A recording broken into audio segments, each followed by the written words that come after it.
watching Bengals Breakdown by Chat Sports, and I am your host, Stone Shields. Coming up on today's show, we are talking all about Zac Taylor and whether or not he is on the hot seat going into this 2025 season. There's been some articles going around the internet, as we'll get into here on today's show, kind of saying, yeah, this is a make or break year for Zac Taylor. We'll break down those comments as well as my own personal thoughts and opinions on the matter as well. Just a heads up, I'm doing a little solo producing here on today's show, so if you see me look down, whatever the case may be, just trying to do multiple things here at once as we progress through today's show. All right, our sub goal here this month in June 2025 is to beat our mark from last year in June of 2024. We currently have 74 subs as of filming this month on the channel, and our goal is obviously to break that. We need about 327, exactly 327 subscribers in order to make that happen. Help us out. It's totally free on your end. Just hit that sub button, youtube.com/BengalsTV, and we'll have you covered all off-season long, all preseason long, all regular season long as well. Trying to get to 20,000 subscribers, just under 800 away from making that happen. So help us out. Subscribe today. All right, so PFF is really the culprit here. It listed 10 NFL coaches on the hot seat entering the 2025 season, and they listed Zac Taylor on that list. Do want to make note, it was just kind of 10 guys, right? It wasn't necessarily, them ranking, oh, this guy's more so on the hot seat than this guy, what have you. It was just a collection of 10 coaches, and we'll break down those 10 coaches here on today's show. This is what the coaching list looked like from PFF. You got Mike McDaniel on this list, and to me that makes sense, right? I'm a big fan of Mike McDaniel, but he's had some talented teams, and his teams always start out really, really good, but they kind of fade at the end of the year. Doesn't have that playoff win. Obviously, the cold weather stuff is well documented there as well. Mike McDaniel probably near the very top of the list as far as the league goes. Arguably at the tippy top of the list is Brian Daboll right now. Him and Joe Shane maybe bought themselves a little bit of time taking a rookie quarterback. It's always what you should do if you're in a situation where you are on the hot seat. Yeah, you need to go out and draft a rookie quarterback because it might be able to keep you around a little bit longer so they can see what they have in Jackson Dart. Kevin Stefanski is an interesting one because he's won Coach of the Year twice, but Cleveland obviously is a dumpster fire at this point. They were god-awful last year. It's not really entirely his fault. Kind of the Deshaun Watson stuff kind of has ruined the Browns and Stefanski over the past couple of years, but Stefanski probably rightfully on this list. Brian Callahan, year 2 as the Titans head coach. I wouldn't put him near the top, right? I think he's going to get some time here with Cam Ward. Todd Bowles, Tampa's got a really good team. They got to go out and win some more football games and win some playoff games there as well. Raheem Morris, a guy to monitor as well. They got Mike Tomlin on this list. It'd be hard to ever see Pittsburgh firing him, but obviously the standard in Pittsburgh is championships, and really what Tomlin's doing is just getting winning seasons and then kind of folding at the end of the year. So Zac Taylor is on this list. And let's take a look here at what PFF had to say about Zac Taylor and him being on this list. They said the Bengals went 9-8 in 2024, but considering the talent on the roster and a waning championship window, let me just pause right there. Obviously, that's not true. We all know the window is Joe Burrow's entire career. He made that very clear, and I think that's very clear to us as a fan base as well, but I digress. It feels like a prove-it year for Taylor. Although Cincinnati's offense finished 7th in EPA per play, its defense languished to 28th in success rate despite Trey Hendrickson's presence. Joe Burrow, Jamar Chase, and T. Higgins effectively played like Madden characters each week, and it still wasn't enough to crack the playoffs, largely due to a 1-4 start. Cincinnati extended both Chase and Higgins, keeping the groundwork in place for another high-flying offense. But it's fair to wonder how much better the defense is on paper, even after adding Shamar Stewart, even after adding Demetrius Knight Jr. in the draft. The Bengals core isn't getting any younger or cheaper, and key pieces, such as Trey Hendrickson, may not have much time left in Cincinnati. After 2 straight 9-8 finishes, the first of which, of course, with Jake Browning calling the shots and not Joe Burrow towards the end of the year. Once again, I digress. It feels like Taylor will need to at least make the playoffs this year to retain his job. We'll break that down here in a second, but first, your thoughts here on today's show. Does Zac Taylor need to make the playoffs to keep his job? Let me know what you guys think in the comment section of today's video. Type Y for yes or N for no in regards to what you think should happen if Zac Taylor misses the playoffs. Now, I want to break this down here. The conversations last year were totally ridiculous, right? We had people in the comment section, people all over Twitter, the internet, the fan base saying, Zac Taylor needs to go. He needs to be fired. Last year, that was absolutely ridiculous and premature, considering what happened the year prior when Joe Burrow got hurt and Zac Taylor still managed to have a winning season.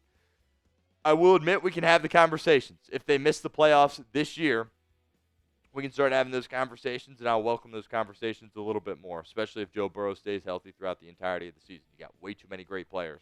You got the best wide receiver in the National Football League. You got the best quarterback in the National Football League. And you got a really incredible wide receiver, too, who's probably a top 12 wide receiver in the National Football League. Now, I also want to be very clear here. The Bengals won't fire him, right? Unless it is just absolutely a disaster and they win like 4 games and Burrow plays the whole year, then maybe they will. But if they go 9-8 again and miss the playoffs, they ain't firing him, right? We saw the whole Marvin Lewis tenure, right? How long he was here, employed by the Cincinnati Bengals. And I do want to make this very clear as well. The organization loves Zac Taylor, as they should, right? I've been called a Zac Taylor apologist. I don't have a problem with it. It's fine. I love Zac Taylor, right? I have no issues admitting that. The organization does as well. In my opinion, you can't really think of a better guy to be the head coach of this football team for the Cincinnati Bengals and represent the city as the Cincinnati Bengals head coach. I think Zac Taylor is just about the ideal candidate. Is it unfortunate they missed the playoffs the past 2 years? Yeah. Is that partially Zac Taylor's fault? 100%. All right.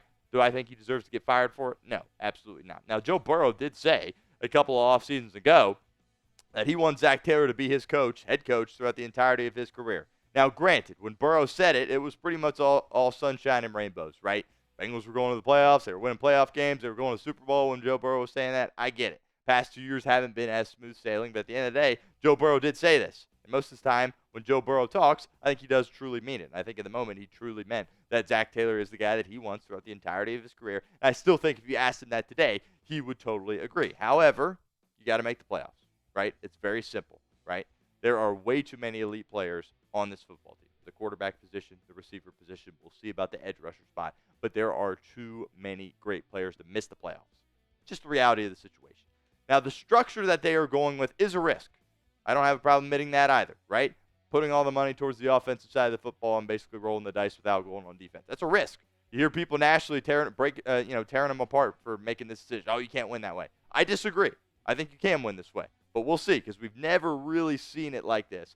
Obviously, those Indy teams with Peyton Manning and Marvin Harrison, Reggie Wayne, you sort of saw it there, but this is even a more extreme here with Cincinnati and what they're doing, paying guys offensively at this point. And again, I think this is 100% the right call. I think after the year that was had last year, how T. Higgins played last year, how Joe Burrow addressed the media, the things that he said he wanted, I think you absolutely had to pay Jamar Chase. That was a no-brainer. And you absolutely had to pay T. Higgins, right? Now, going into 2024, I'll be completely transparent. I thought that was going to be T. Higgins last year. But then seeing how valuable he was to this football team and to the success of Joe Burrow and to the success of Jamar Chase, I changed my opinion on that. It was very clear towards the end of the year, oh, shoot, this team needs T. Higgins if they want to get to the promised land. The organization saw that. Joe Burrow obviously saw it. Duke Tobin saw it.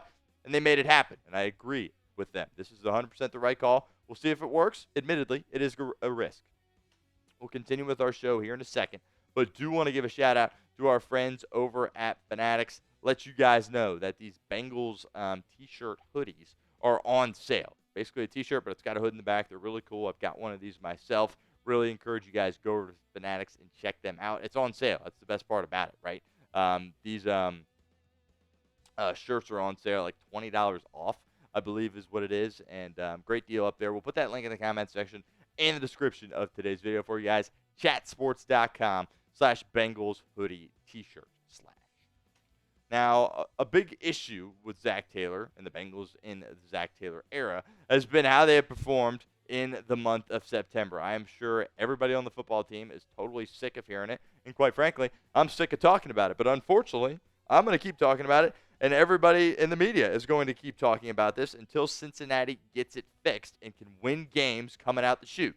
All right? The whole Joe Burrow era, they have been behind the 8 ball, and they have to get stupid hot at the end of the year, which, by the way, they always have. They still got stupid hot at the end of this past year. Unfortunately, it was just a little bit too little and a little bit too late. It's got to get cleaned up, right? And people are going to be coming after Zac Taylor. I know the fan base loves going after Zac Taylor. And shoot, if they lose to Cleveland week 1, it's going to get ugly pretty quickly for Zac Taylor. Here's what they got throughout the first 4 weeks. You got two really difficult games there, week 3, week 4. You cannot mess around those first 2 weeks. All right, Cleveland is not on your level. I get it's in Cleveland. I get you've had trouble in Cleveland in the past. You have to go up to Cleveland in week 1, and you have to win that football game. I might even sit here and say it's a must-win football game. Week 1, it might be a must-win, believe it or not. Incredibly difficult games in week 3 and week 4. And look, I think Trevor Lawrence is an incredible quarterback. Obviously, his career maybe hasn't materialized the way some people were thinking to this point. That's going to be an issue. For him coming in there, he's got some new weapons to play with. He's got a new play caller, head coach as well. So that's a really difficult start to your schedule, and you can't mess around here. At minimum, you have to win 2 of these games. You probably got to win more, all right? But at minimum, you have to get 2 of these games here in September. Obviously, that's been a massive issue for the Cincinnati Bengals organization over the past few years. Question: what will the Bengals record be in September? Let me know what you guys think in the comment section. Predict it for me. We just told you the 4 September games. I want to know what you guys think. What's the record? Is it 2-2? Is it 3-1? Is it 4-0? Is it 0-4? Let me know. Be honest with me in the comment section right now. And I thought this would be a fun way to end today's show. I've got my top 10 NFL coaches here on this list. And I already know if you get to this part of the video, some of you guys are going to be after me in the comment section. But that's all right. That's what makes this fun. I think 1 and 2, there really isn't, you can't really dispute that. Unfortunately, as painful as that Super Bowl loss is to Sean McVay, and as much as we dislike the Kansas City Chiefs, I think they're pretty clearly 1 and 2 as far as the best coaches in the National Football League. You get to that 3 spot. Obviously a down year for Kyle Shanahan, but he's won a crap ton of games. He's been to 2 Super Bowls. He, in my opinion, still belongs at that 3 spot. Now, this is where things might get a little interesting. Some of you people might not think Sean Payton deserves to be number 4. I think what Sean Payton has done in Denver is absolutely incredible. For year 1 was a disaster with Russ, but he never wanted Russ, right? And what he was able to do with Bo Nix as a rookie, incredible. Go to the playoffs. They were outmatched against Buffalo. Didn't really have a chance to win that game. John Harbaugh at that 5 spot. I think a lot of people around the league would say he belongs maybe at the 3 spot or the 4 spot. I've got him at the 5 spot because we've seen too many times his teams in the playoffs do silly things, make stupid penalties, make stupid mistakes in big-time moments, and it costs them. Obviously, he's got the Super Bowl championship, and he has won a ton of games. He's incredible. Ravens obviously a rival, but I've got him there at that 5 spot. I don't think he belongs at that 3 or 4 spot.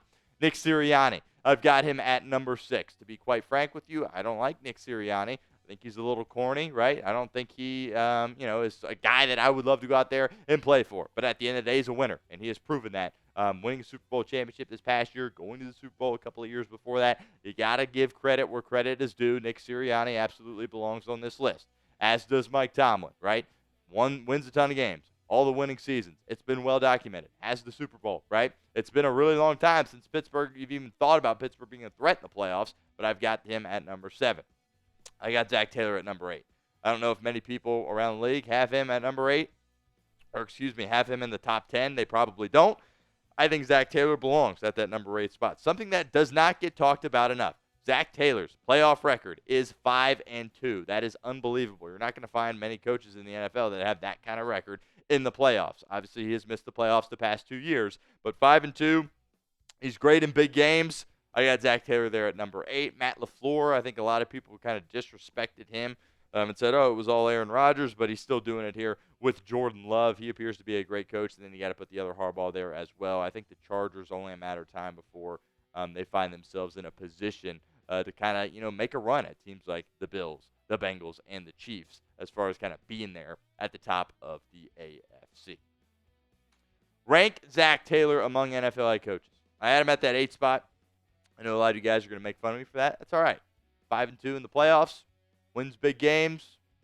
That's why I got him there. I think he's an incredible football coach, but obviously he needs to make the playoffs this year for Cincinnati. Rank Zac Taylor among NFL head coaches. And shoot, if you even want to go the extra mile and put your full top 10 in the comment section, you can do that as well.